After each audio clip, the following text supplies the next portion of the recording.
الفاتحة. أعوذ بالله من الشيطان الرجيم. بسم الله الرحمن الرحيم. الحمد لله رب العالمين الرحمن الرحيم مالك يوم الدين. إياك نعبد وإياك نستعين. اهدنا الصراط المستقيم صراط الذين أنعمت عليهم غير المغضوب عليهم ولا الضالين آمين. ثم إلى أرواح جميع مشايخنا مشايخنا ومعلمينا وأساتذتنا، وإلى أرواح آبائنا وأمهاتنا وأجدادنا وجداتنا وأصولنا وفروعنا والمنتسبين إلينا أجمعين. شيء لله لنا ولهم الفاتحة. أعوذ بالله من الشيطان الرجيم. بسم الله الرحمن الرحيم. الحمد لله رب العالمين الرحمن الرحيم مالك يوم الدين. إياك نعبد وإياك نستعين. اهدنا الصراط المستقيم صراط الذين أنعمت عليهم غير المغضوب عليهم ولا الضالين. رب اغفر لي ولوالدي آمين. بسم الله الرحمن الرحيم. يا أيها الذين آمنوا كتب عليكم الصيام كما كتب على الذين من قبلكم لعلكم تتقون.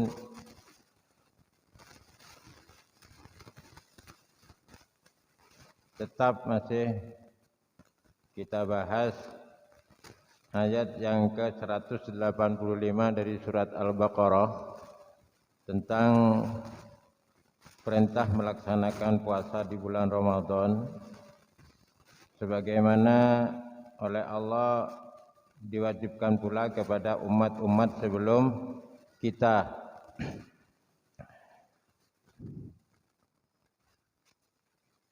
Apa maksud diperintahkannya kita berpuasa? Jelas di ayat berikutnya, di kalimat berikutnya, la'allakum tattaqun, agar kalian menjadi orang yang bertakwa.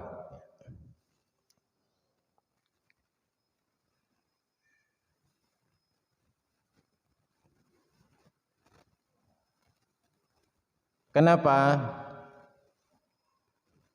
Dengan puasa kita diharapkan menjadi orang yang bertakwa, karena hanya takwa inilah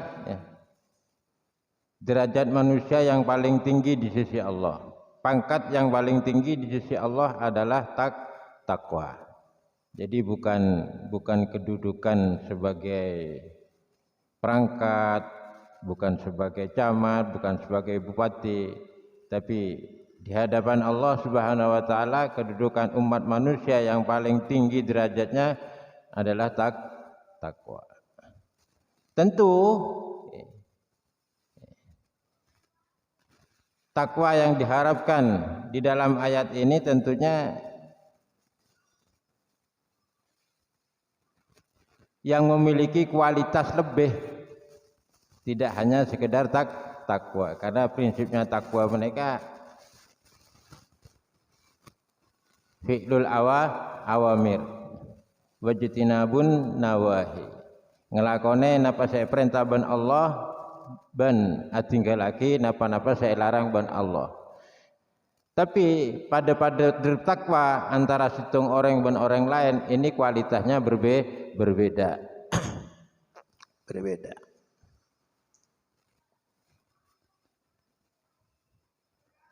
Maka prestasi umat Islam yang senantiasa diidam-idamkan, sebung lain kejaba mendapatkan ridha Allah. Itu prestasi. Prestasi yang paling tinggi dari sebuah upaya sehingga kita menjadi orang yang bertakwa. Kualitas takwa kita ini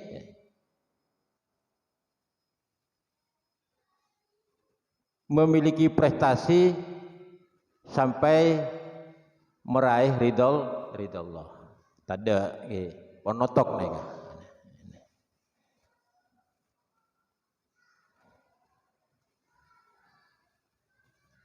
Makanya setiap tindakan kita, setiap aktivitas kita yang selalu diharapkan dalam setiap aktivitas pasti mendapatkan ridha Allah. Duduk kita semoga mendapat ridha Allah. Kita bekerja semoga usaha pekerjaan kita mendapat ridha Allah. Dididik ridha Allah.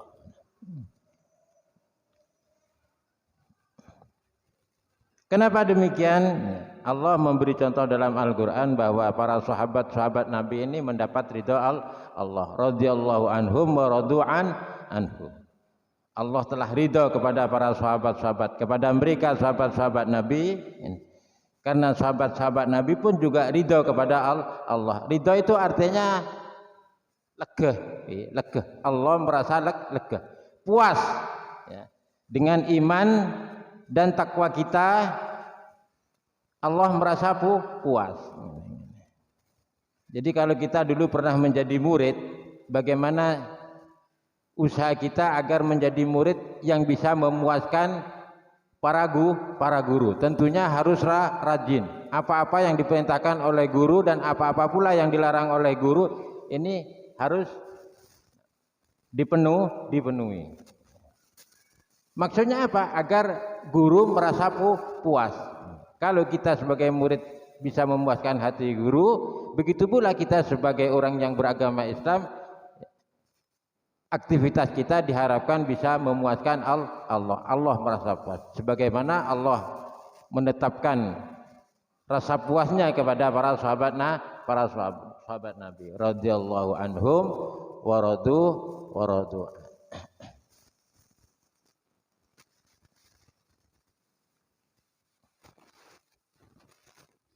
Karena hanya orang-orang yang mendapat ridha Allah inilah ya,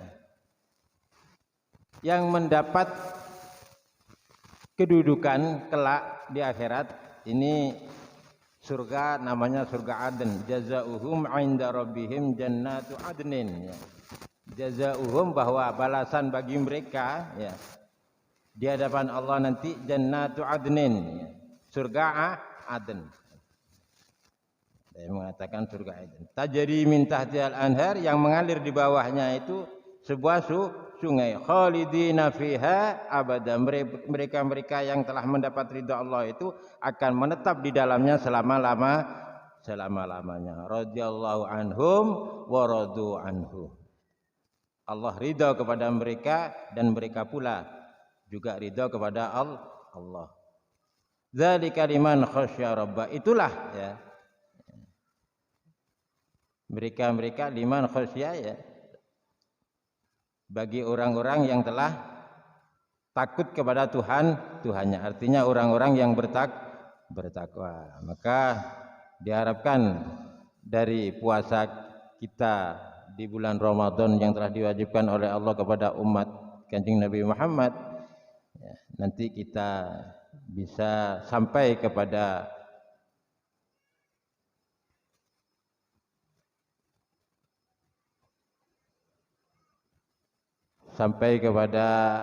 prestasi yang bisa memuaskan dan melegakan Allah.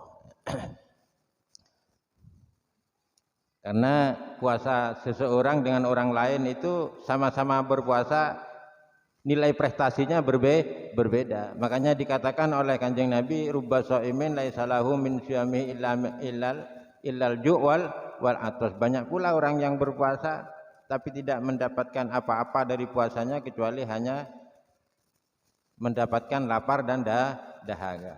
Karena apa? Puasa hanya sekedar menahan lapar di siang hari, juga bisa menahan dahaga di siang hari. Tapi kebiasaan-kebiasaan sehari-harinya yang dikeluarkan oleh mulut, yang dikerjakan oleh tangan, yang dilakukan oleh kedua kaki, kemudian yang melihat dengan kedua belah mata, tetap ta'ipasa. Tidak dipuasa, tidak puasa. Artinya apa? Kebiasaan menggibah, ya, menggunjing, menghinakan orang lain, meremehkan, merendahkan orang lain, itu tetap di bulan suci Ramadan. Jadi artinya apa yang diharapkan? berpuasa agar memiliki kualitas yang baik, ya perutnya ditahan dari rasa lapar, tenggorokannya bisa ditahan untuk menahan dahaga, kemudian mulutnya juga dipuasai. Mon hari-hari biasanya suka menggunjing, menyindir, menyakiti orang lain, ditahan. Begitu pula tangannya, begitu pula kakinya yang biasanya mendatangi tempat-tempat yang diharamkan oleh Allah, berhenti, dipuasai. Dipindah arahnya untuk melangkahkan kaki menuju ke masjid, tempat-tempat ibadah, tempat-tempat taklim. Yang kebiasaannya kedua belah matanya memandang hal-hal yang diharapkan oleh Allah, kita alihkan, kita puasai. Membaca Al-Quran, memperbanyak baca sholawat, seterusnya dan begitu seterusnya, sehingga Allah merasa puas. Radhiyallahu anhum wa radu an. Kalau demikian yang kita peroleh, maka tidak ada lain balasan dari Allah kecuali surga. Jazaohum 'inda rabbihim jannatu 'adnin tajri min tahtihal anharu khalidina fiha abada. Radhiyallahu anhum wa radu an, dzalika liman khasyiya rabbah. Para hadirin hadirat rahimakumullah. Angger.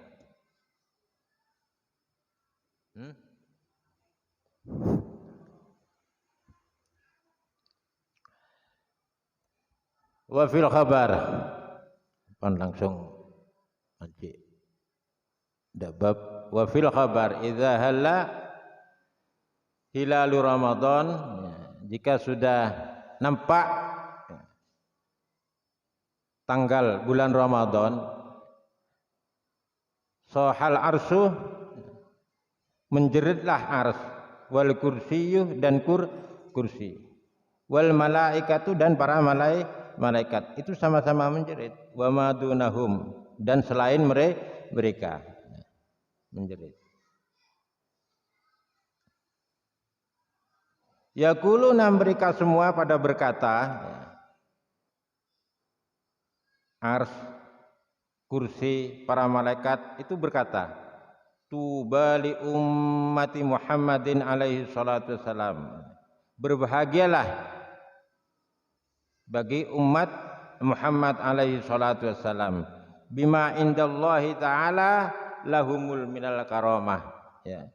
Karena sudah saatnya umat Kanjeng Nabi Muhammad mendapatkan kemuliaan dengan datangnya bulan Ramadan. Jadi kalau Ramadan itu sudah tanggal 1, ini malaikat, ya, ars, kursi dan lain sebagainya, ya,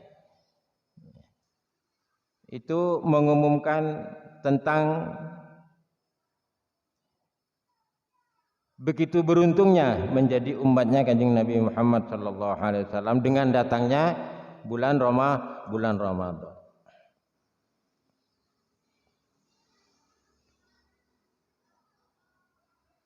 Kemudian wastaghfarat lahumus syamsu,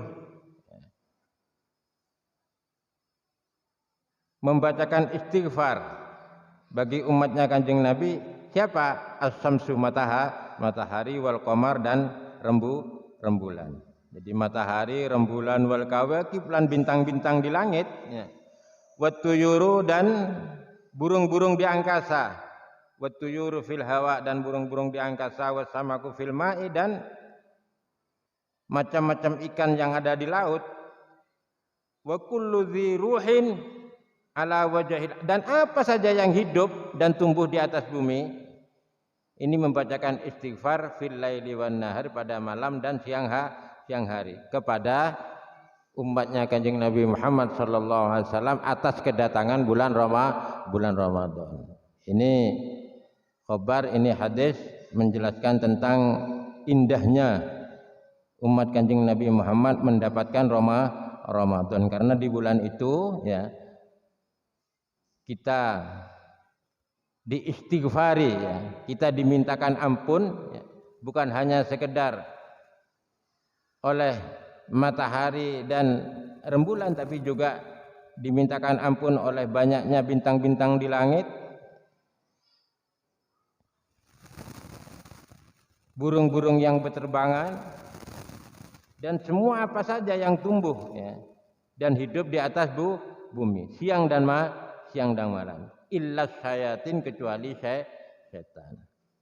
Hanya setan yang tidak memintakan istighfar, karena memang setan ini musuh manusia. Musuh nyata umat manusia adalah setan. Tapi embahnya setan yang namanya iblis itu pun juga pernah ya, ingin bertobat. Ada diceritakan bahwa iblis ini melesat ya, menembus langit pertama, langit kedua, langit ketiga, tembus lagi ke atas sampai berjumpa dengan malaikat Jibril. Setelah bertemu dengan malaikat Jibril, ditanya oleh malaikat, jauh-jauh begini Anda mau kemana? Tolong sampaikan kepada Allah, saya punya maksud, punya keinginan yang sebelumnya saya tidak berkeinginan sama sekali. Ditanya oleh malaikat Jibril, apa yang kamu inginkan hari ini? Akan saya sampaikan kepada Allah. Saya ingin bertobat. Dan iblis ini teratobat. Iblis ini teratobat.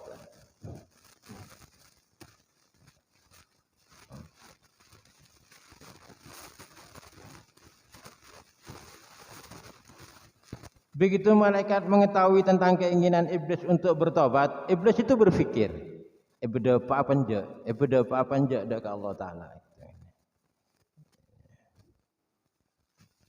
Mungkin malaikat Jibril diilhami oleh Allah, kemudian malaikat Jibril tertawa.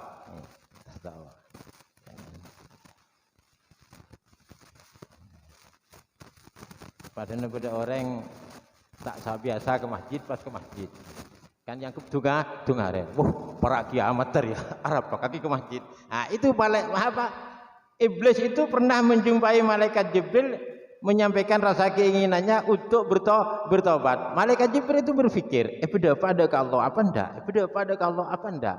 Tidak seperti biasanya. Memang iblis sudah diciptakan oleh Allah untuk mengganggu manusia. Tahu-tahu datang atau betah. Pasti tidak gelap bi malaikat Jibril tidak gelap. Lo gelap kata.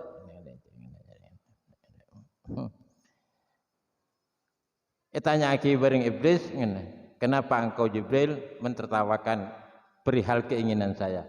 Jibril menjawab, kalau kamu tobat, keadilan itu tidak ada. Kalau kamu tobat, keadilan itu tidak ada. Karena keadilan itu ada, karena adanya kezaliman.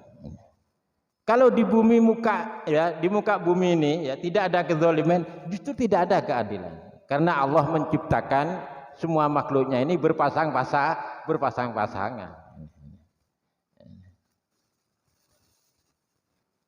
Cahaya bumi, cahaya agama tidak ada.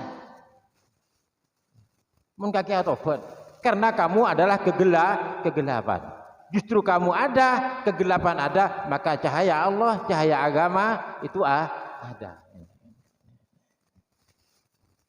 Nah, tidak gelap. Bi malaikat Jibril.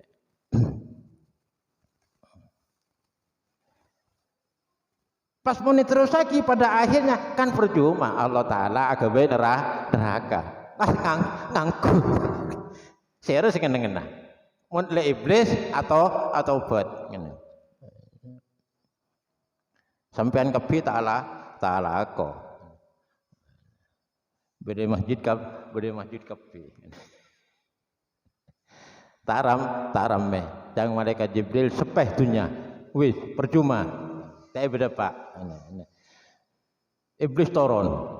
Tembus langit baba, tembus boleh langit dua, tembus langit situng, turun ke bunge.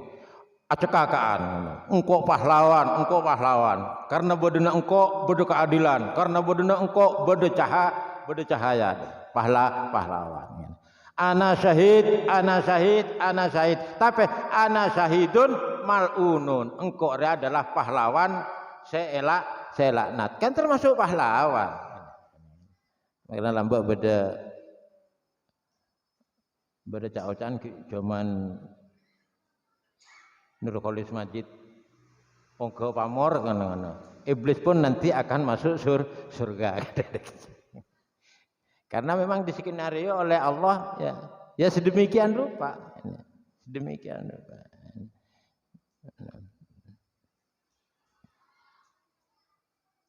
Wis. Hah? Kurang 12. Oh, kurang 4 menit.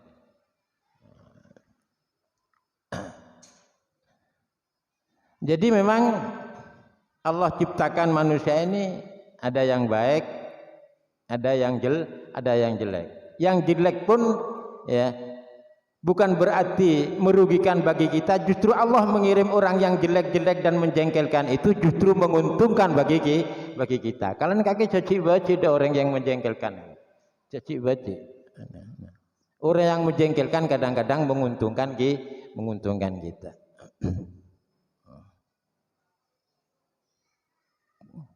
Kan ada yang diterangkan oleh Gus Baha, ada seseorang sahabat ketika Nabi itu khutbah ya. Nabi itu kalau khutbah yang sering-sering disampaikan itu masalah cerita kiamat. Ada satu sahabat yang menjengkelkan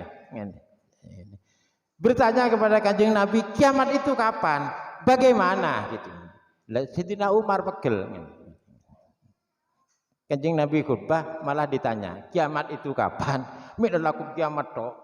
Sampean lho khutbah midalaku kiamat tok saya cerita lagi bila kiamat. Apa kiamat? Kan namanya menjengkelkan kan.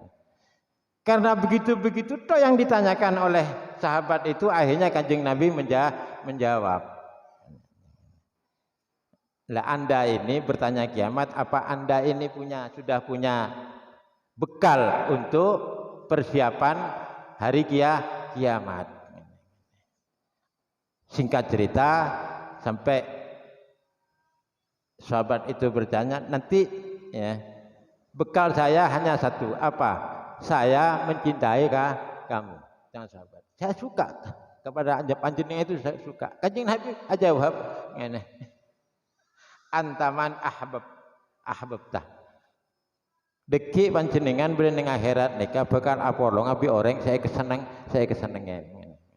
Lah barokah orang yang menjengkelkan nika panjenengan lebur maca sholawat. Aku ngaku gula seneng dah kanjeng Nabi. Maksudnya apa? Male ya aku orang selebur kanjeng Nabi. Karena orang selebur kanjeng Nabi bakal apolo ngabi kanjeng Nabi kelak di akhirat. Barokah saya nika. Barokah orang si menjengkelkan gitu. Sampai kanjeng Nabi ya ada bu demikian. Fatihah ngiring mau Fatihah sareng matur muga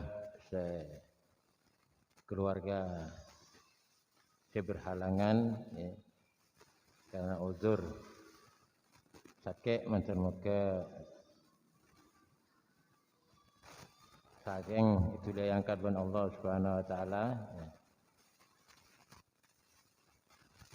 Sirri asraril Fatihah. A'udzu billahi minasyaitonir rajim. Bismillahirrahmanirrahim. Alhamdulillahi rabbil alamin arrahmanir rahim maliki yaumiddin. Iyyaka na'budu wa iyyaka nasta'in ihdinas siratal mustaqim. Siratal ladzina an'amta 'alaihim ghairil maghdubi 'alaihim waladdallin.